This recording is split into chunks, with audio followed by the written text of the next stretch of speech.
I want to dip into the horrible issue, the conflict ongoing in the Middle East. And today across to Washington to catch up with John Decker, who's the White House correspondent for Grey Television, because I wanted to find out what sort of an impact Joe Biden is having on this issue from Washington. I spoke to John Decker earlier this afternoon. John, good to talk to you again. I want to focus on the Middle East, where the situation continues to deteriorate. Now, US President Joe Biden is looking very impotent, isn't he? And he's just calling for a ceasefire and having no impact. Well, he's not demanding a ceasefire. He's expressing support for a ceasefire. And these statements, Chris, are not written by political people. They're written by diplomats. And that's very diplomatic language. Keep in mind also that the U.S. Secretary of State Antony Blinken is couching his support for a ceasefire, saying that we agree to a ceasefire only if the parties, the Israelis and Hamas, agree to a ceasefire. So there's that out. And meanwhile, in all of this, Chris, there's so much political pressure that's being put on President Biden by progressives in his own party, urging President Biden to take a tougher line on Israel. Yeah, look, it's a difficult situation because, of course, there are a number of political factors at play. There's the internal politics of Hamas and the other Palestinian organisations. There's the power plays within the Middle East involving Iran, Turkey and the Arab nations. But there's a sense that there's no doubt that the Palestinians here, at least through Hamas, are testing President Biden's will. And at the moment, it's found wanting.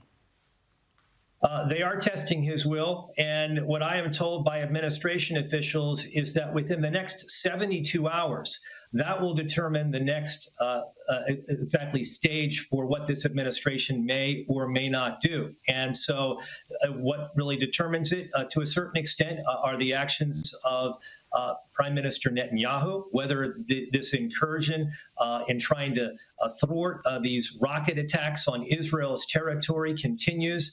As you know, Prime Minister Netanyahu is trying to degrade Hamas, not only militarily, but also politically. And essentially, until Mr. Netanyahu believes that they've achieved that goal, the attacks by Israel will continue. Look, we all know that President Donald Trump had his faults, but his Middle East policy was a great success. And we've seen Joe Biden reverse some of that. Joe Biden's continued to be strong on China. He's maintained that foreign policy stance. But in the Middle East, he has engaged with Iran again, looking to strike up those settlements with Iran again. And he's also re-established funding to the Palestinian Authority. It would seem that both those moves may be a mistake at this stage. They've only emboldened the Hamas terrorists.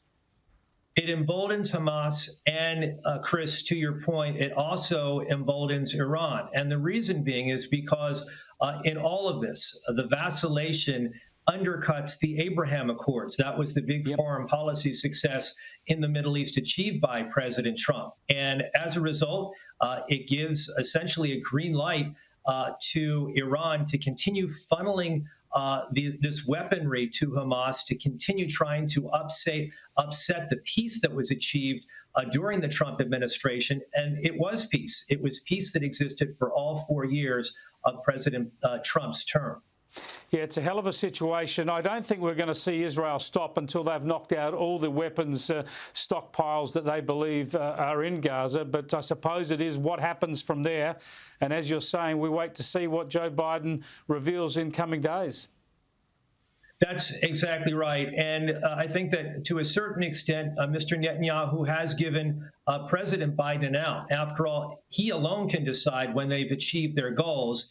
And if that pressure continues to be imposed upon Mr. Netanyahu and his government, he can say within 24 hours, our goals have been met. We can now talk about lowering the temperature in this region and also talk about a ceasefire as well. Yeah, let's hope that comes sooner rather than later. Thanks for joining us again, John. I appreciate it. Thank you, Chris.